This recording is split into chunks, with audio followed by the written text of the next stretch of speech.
لله نحمده ونستعينه ونستغفره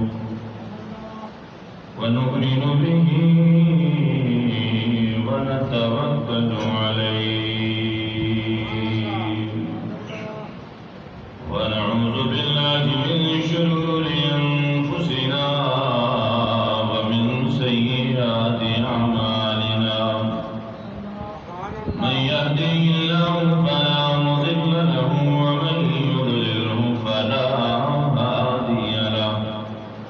ونشهد أن لا إله إلا الله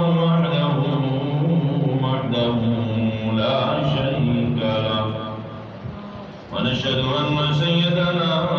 وسندنا وحبيبنا وطبيب قلوبنا وملجأنا ومولانا محمدا عبده ورسوله أما بعد فأعوذ بالله من الشيطان الرجيم بسم الله الرحمن الرحيم لن ينال الله لحومها ولا دماؤها ولكن يناله التقوى آمنت بالله صدق الله العظيم إن الله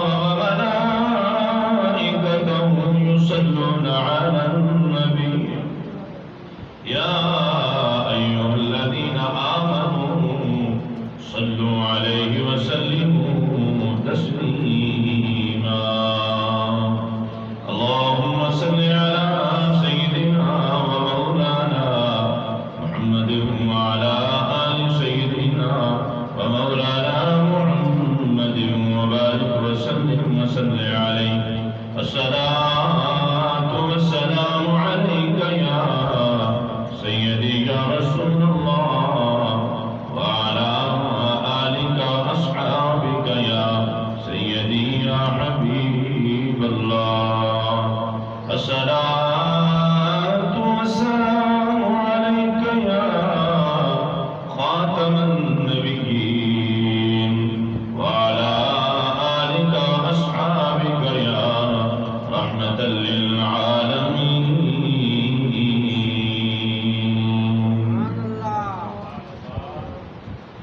حقیقت میں وہ لطف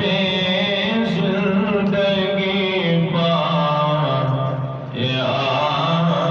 نہیں کرتے حقیقت میں وہ لطف زندگی پا یا نہیں کرتے جو یادیں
تمام کائنات کا خالق و مالک ہے،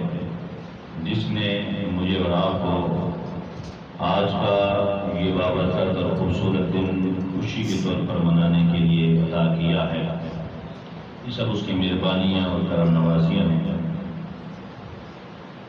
ہدیہ درود و سلام آقا نامدار مدنی تاجدار احمد مجتبی محمد مصطفیٰ صلی اللہ علیہ وسلم کی ذات مبارکہ کے لیے،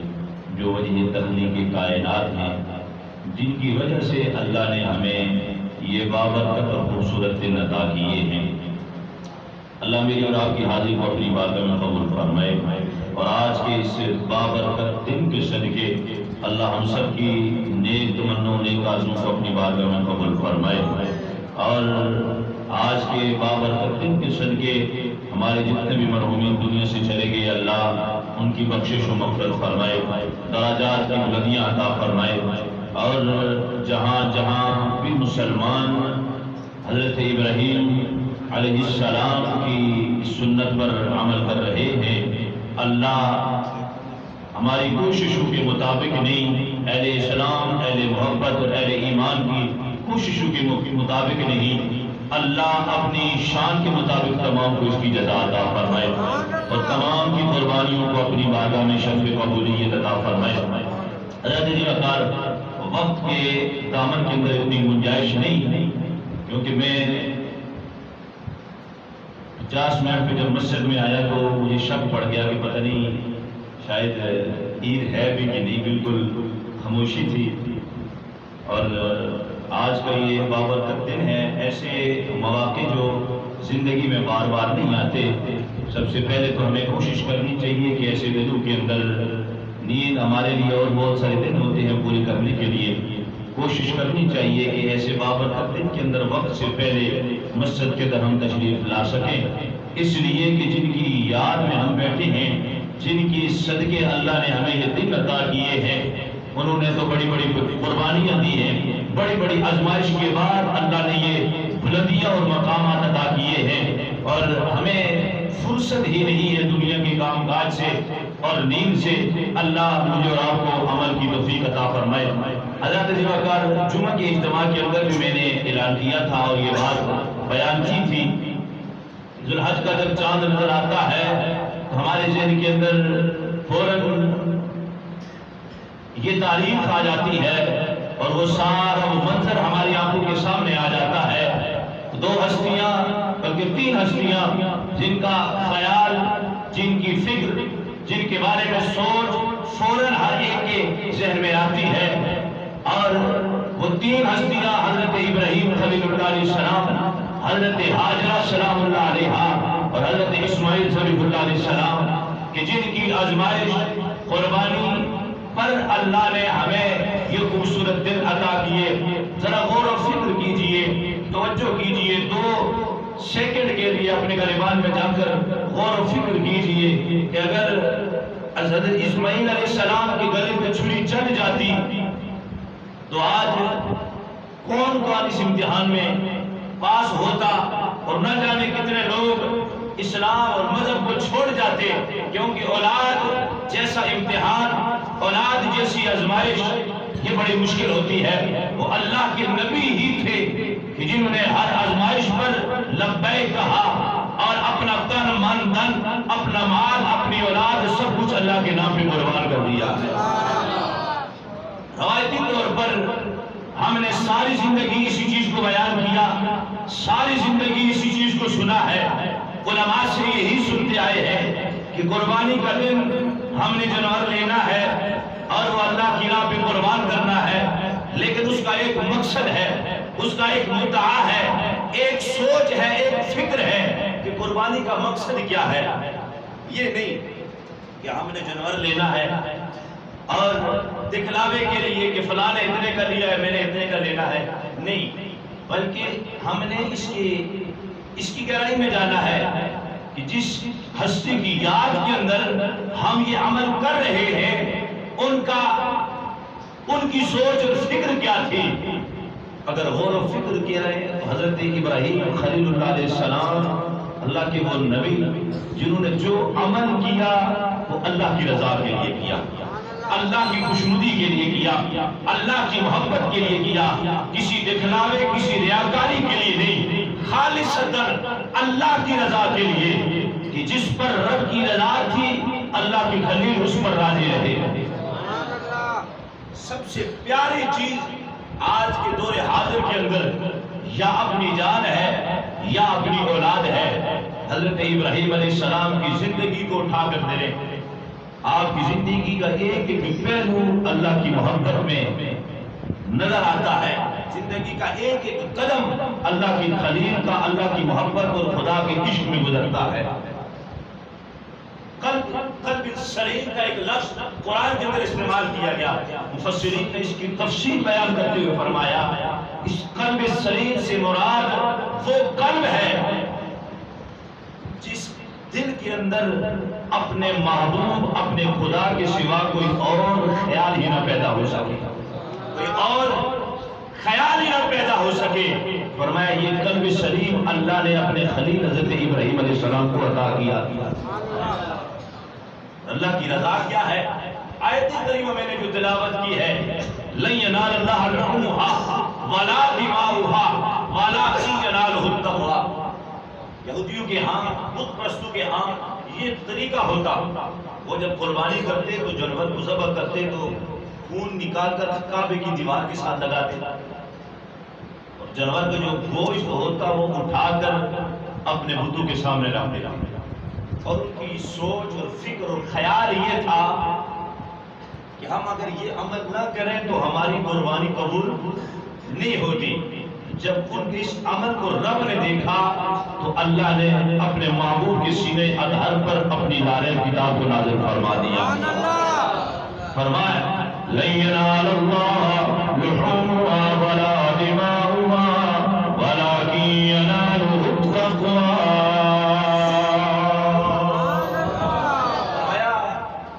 اللہ کے ہاں نہ تمہارا گوشت پہنچتا ہے، نہ قربانی کے جانور کا خون پہنچتا ہے، نہ اس کی ہڈیاں پہنچتی ہیں، نہ اس کا وجود پہنچتا ہے۔ یا اللہ پھر تیری بارگاہ میں جاتا کیا ہے؟ فرمایا لن ینال اللہ لحومها ولا دماؤها، نہ گوشت آتا ہے نہ خون آتا ہے، ولکن ینالہ التقوی، تمہارا تقوی، تمہاری پرہیزگاری، تمہاری نیت، تمہارا اخلاص میری بارگاہ تک پہنچتا ہے۔ پھر ہم نے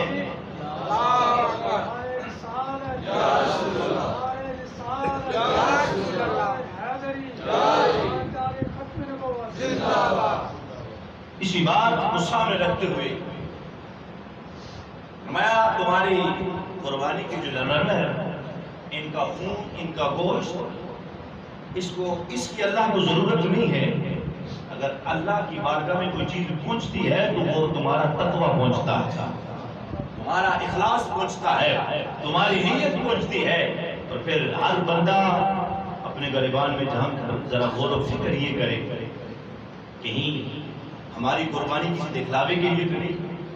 کسی ریاکاری کے لیے تو نہیں، کیونکہ ہمیں جو اجر ملنا ہے وہ ہماری نیتوں پر ملنا ہے۔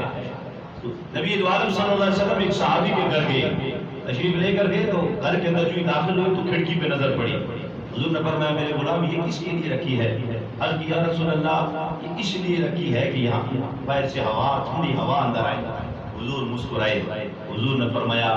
کاش کہ تم نے اس سوچ پہ رکھی ہوتی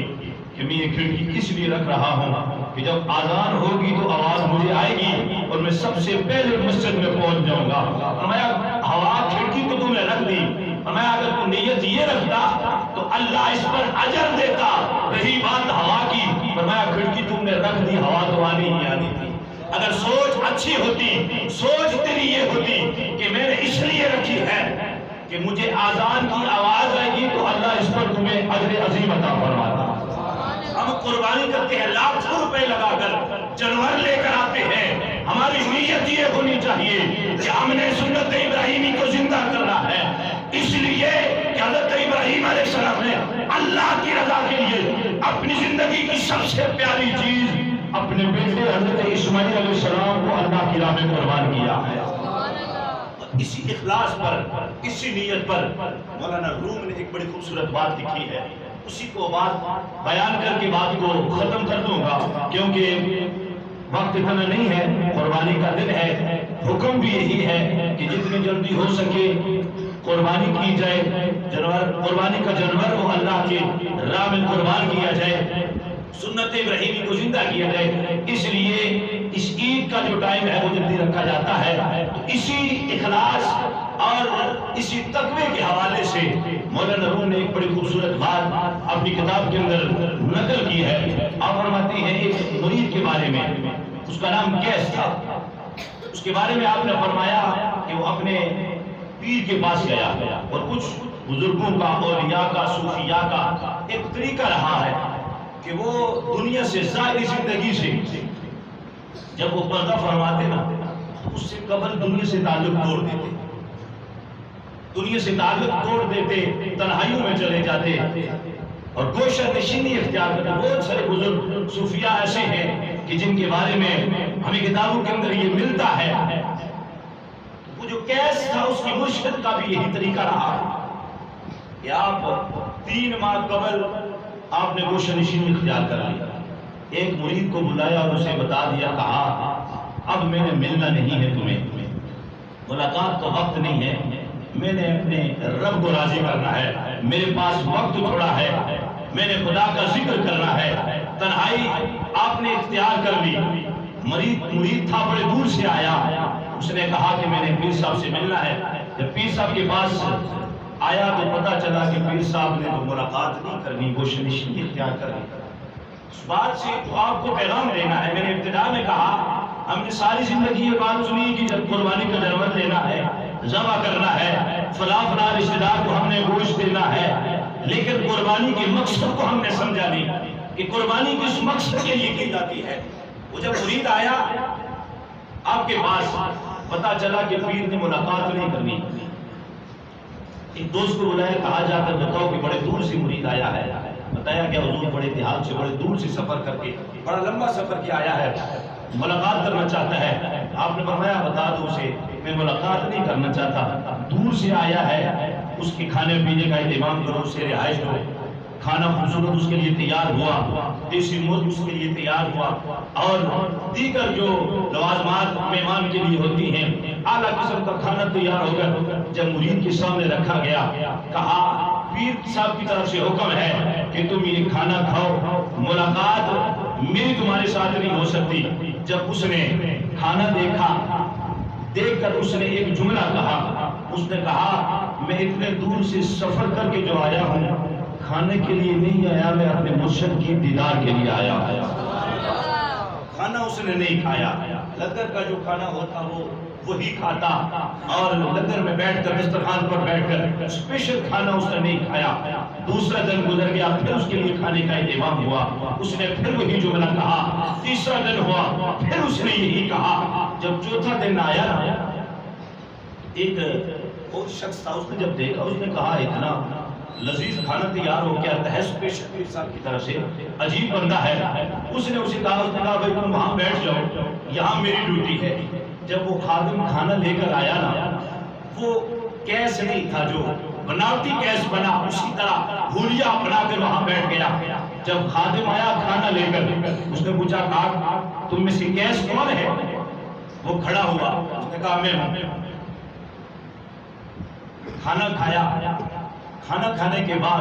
برتن اندر چلے گئے۔ پیر صاحب کو بتایا گیا، آپ بڑے پریشان ہوئے کہ 3 دن تو کھانا اس نے کھایا نہیں اور آج پلیٹ کے اندر کوئی چیز چھوڑی نہیں، وجہ کیا ہے؟ آپ نے دوسرے دن پھر کھانا بھیجا اور خادم کو ایک پیغام دے کر بھیجا، کہا کھانا جب کھا لینا کیسے، کہا اس کے بعد تم نے ایک کام کرنا۔ حضور کیا کام ہے؟ فرمایا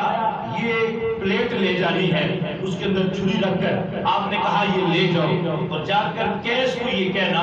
کہ مرشد کی خواہش ہے کہ آج مجھے انسانی جسم کا گوشت چاہیے اور وہ بھی تمہارے جسم کا گوشت چاہیے۔ وہ خادم جب گیا، وہ کھانا کھا چکا، جب اس نے جا کر یہ بات کہی، کہا کھانا تم کھا چکے ہو؟ کہا کھا چکا ہوں۔ کہا پیر صاحب کی طرف سے یہ پیغام آیا ہے۔ اس کے پاؤں کے نیچے سے زمین نکل گئی، کیونکہ جو اصل کیس تھا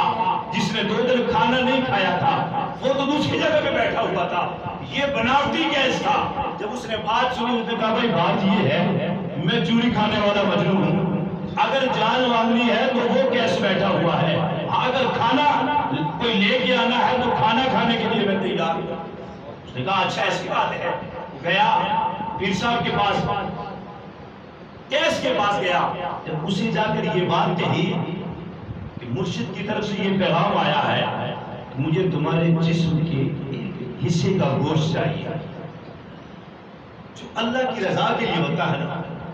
جس کے دل کے اندر خدا کی محبت اور اپنے خدا کے رسول کی محبت اور اپنے مرشد کا عشق ہوتا ہے، اس کا انداز الگ ہوتا ہے۔ جب کیس کی یہ بات سنی نا تو وہ اٹھ کر وجد کرنے لگا، جھومنے لگا، خوشی سے مچل گیا۔ وہ شخص جس نے کھانا کھایا تھا وہ پریشان ہو گیا، اس نے کہا عجیب بات ہے، اس سے جان مانگی جا رہی ہے، اس سے جان مانگی جا رہی ہے اور یہ جھوم رہا ہے۔ وہ اس کے پاس گیا، اس نے جا کر کہا کیس عجیب بات ہے، تم سے تمہارے جسم کا حصہ مانگا جا رہا ہے اور تو اس بات پر جھوم رہا ہے۔ اس نے کہا جو تاریخی جملہ اس نے کہا مجھے اس بات سے غرض نہیں کہ میرا جسم کٹ جائے گا، خوش اس لیے ہو رہا ہوں، جھوم اس لیے رہا ہوں، اتنے مریدوں میں سے اللہ میرے معبود کو، میرے پیر کو میرا وجود پسند آ گیا اور انہیں میرے جسم کا گوشت پسند آ گیا، میرے لیے پیغام آ گیا، میں تو اس بات پر جھوم رہا ہوں، وجد کر رہا ہوں۔ جب اس نے جا کر پیر کو یہ بات کہی اور کیس نے کہا جاؤ مرشد کو یہ بات پوچھ کر آؤ، کہ کیس پوچھ رہا ہے کہ جسم کے کون سے حصے کا آپ کو گوشت چاہیے۔ جب مرید گیا نا خادم اور اس نے جا کر یہ بات کہی، حضور کیس یہ کہتا ہے کہ کون سے حصے کا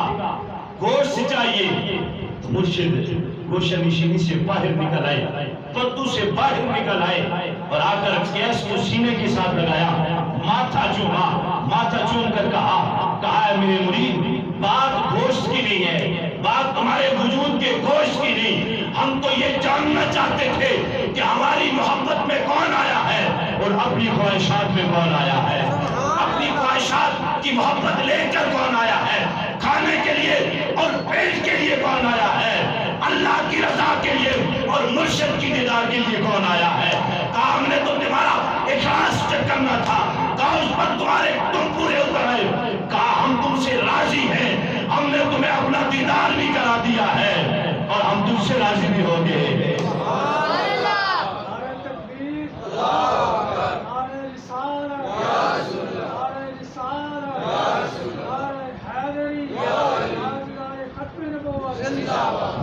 یہ ایک مرید کی بات ہے، لیکن اگر قرآن پڑھ کر دیکھیں تو رب فرماتا ہے لَن يَنَالَ اللَّهَ لُحُومُهَا وَلَا دِمَاؤُهَا وَلَٰكِن يَنَالُهُ التَّقْوَىٰ۔ اللہ کے ہاں نہ تمہاری قربانیوں کا جانوروں کا گوشت پہنچتا ہے نہ خون پہنچتا ہے، وہاں اگر پہنچتا ہے وَلَٰكِن يَنَالُهُ التَّقْوَىٰ، تمہاری نیت، تمہارا اخلاص اور تمہارا تقویٰ پہنچتا ہے۔ تو پتہ چلا کہ اللہ کے ہاں اگر کوئی چیز پہنچتی ہے تو وہ نیت پہنچتی ہے۔ حضرت وقار آج کا دن عظیم دن ہے اور خوبصورت دن ہے۔ حضرت ابراہیم علیہ السلام اللہ کے نبی، قرآن کہتا ہے جب آپ نے خواب دیکھا قال یا بنی انی ارا فی المنام انی اذبحک فانظر ماذا تری۔ جب خواب دیکھا تو بیٹے کو آ کر کہا بیٹا میں نے خواب دیکھا ہے، یہ نہیں کہا اللہ کی طرف سے حکم آیا۔ قابل توجہ بات ہے، یہ مسجد کا چندہ ہے، آپ حضرات سے گزارش ہے بڑھ چڑھ کر آپ حصہ لیں، کیونکہ مسجد کا تعمیری کام ہے وہ بھی شروع ہے۔ آپ حضرات کے تعاون سے اور ایسے جو خاص دن ہوتے ہیں، اجتماع ہوتے ہیں، آپ حضرات کے تعاون سے ہی مسجد کے معاملات چلتے ہیں۔ اور یہ دوسرا جو چندہ ہے یہ مدرسہ نور القرآن اکیڈمی کے لیے کیا جاتا ہے۔ ادارے بھی آپ حضرات کے تعاون سے چلتے ہیں آپ حوا سے گزارش ہے کہ آپ بڑھ چڑھ کر حصہ لیں، تعاون کریں، اللہ آپ کو دارین کی ساتھ نصیب فرمائے۔ آپ توجہ میری جانب رکھیں، بس چندہ جو مکمل ہوگا، وقت ہو چکا ہے، انشاءاللہ ہم نے مقررہ وقت پر عید کی نماز ادا کرنی ہے۔ حضرت ابراہیم علیہ السلام، آج کی گفتگو کا جو پیغام ہے کہ ہم نے قربانی کرنی ہے تو کس کے لیے کرنی ہے، کس وجہ سے کرنی ہے، نیت کیا ہونی ہے، اور بالخصوص آج کے نوجوان بھائی کے لیے آج کی گفتگو کا پیغام یہی ہے کہ جب ابراہیم علیہ السلام نے آ کر بیٹے سے یہ بات کہی، بیٹا میں نے خواب دیکھا ہے کہ میں تمہیں ذبح کر رہا ہوں، بیٹے نے یہ نہیں کہا ابا جان آپ نے خواب دیکھا ہے، خواب خواب ہوتا ہے، بس آپ نے دیکھ لیا تو بات ختم ہو گئی، کوئی بحث نہیں کی، کوئی تکرار نہیں کیا، آگے سے کوئی جواب نہیں کہا، بلکہ جواب میں یہی کہا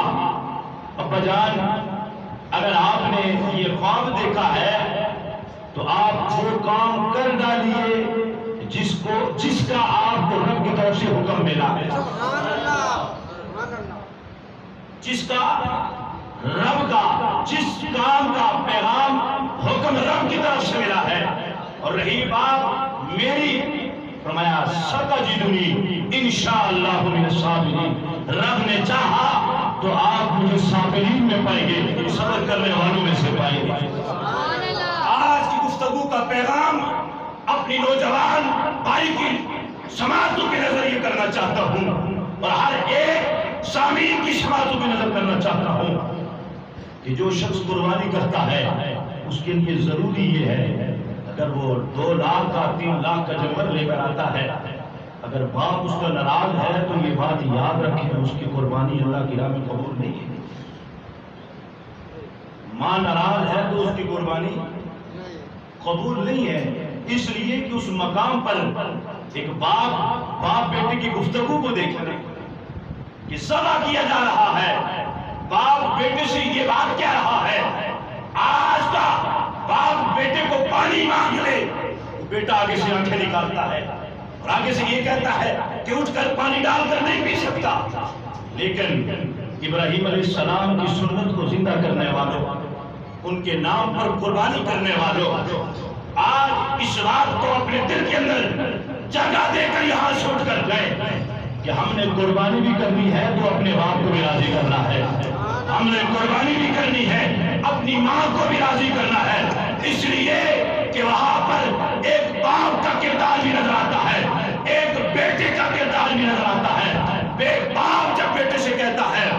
بیٹا میں تمہیں ذبح کرنا چاہتا ہوں، بیٹا آگے سے جواب نہیں دیتا،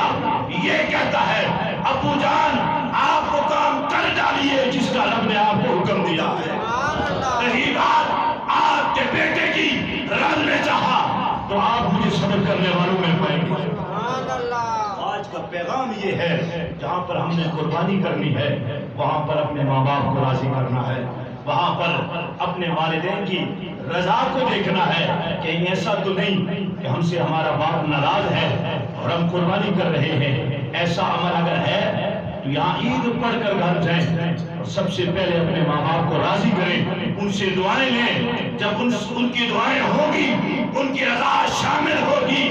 جانور کا خون زمین پر گرنے سے پہلے اللہ تمہاری اس عمل کو اپنی بارگاہ میں قبول فرما لے گا۔ اس لیے جب اخلاص کے ساتھ کام کیا جاتا ہے، حضور نے فرمایا صحابہ نے کہا یا رسول اللہ یہ قربانیاں کیا ہے؟ حضور نے فرمایا اے صحابہ یہ تمہارے باپ حضرت ابراہیم علیہ السلام کی سنت ہے۔ یا رسول اللہ یہ کرنے سے ہمیں کیا ملتا ہے؟ فرمایا جو جانور ذبح کرتے ہو اس کے ہر ایک بال کے بدلے اللہ تمہیں 10 نیکیاں عطا فرماتا ہے، اور فرمایا یہ جانور کل قیامت کے دن تمہارے پاس آ جائے گا اپنے وجود کے ساتھ اور پرسرات پر سواری بنے گا، اور اسی جانور پر بیٹھ کر اللہ تمہیں جنت میں داخل فرما دے گا۔ خالق کی کائنات کی بارگاہ میں دعا ہے اللہ مجھے اور آپ کو اخلاص کی دولت عطا فرمائے، سنت ابراہیمی کو زندہ کرنے کی اللہ ہمیں توفیق عطا فرمائے۔ جہاں کہیں بھی اہل سلام، اہل ایمان، اہل محبت آج کوئی خوبصورت دن منا رہے ہیں، اللہ کی رضا کے لیے حضرت ابراہیم اور حضرت اسماعیل علیہ السلام کی اس خوبصورت یاد کو تازہ کرنے کے لیے اللہ ہر ایک کی حاضر کو اپنی بارگاہ میں قبول فرمائے۔ حضرت وقار نیت سے قبل ایک اعلان سے بات فرمانے جمعے پہ بھی اعلان کیا گیا تھا، آپ حضرات سے گزارش ہے کہ آپ حضرات جہاں پر قربانی کریں گے اللہ کی رضا کے لیے، وہاں پر آپ نے جو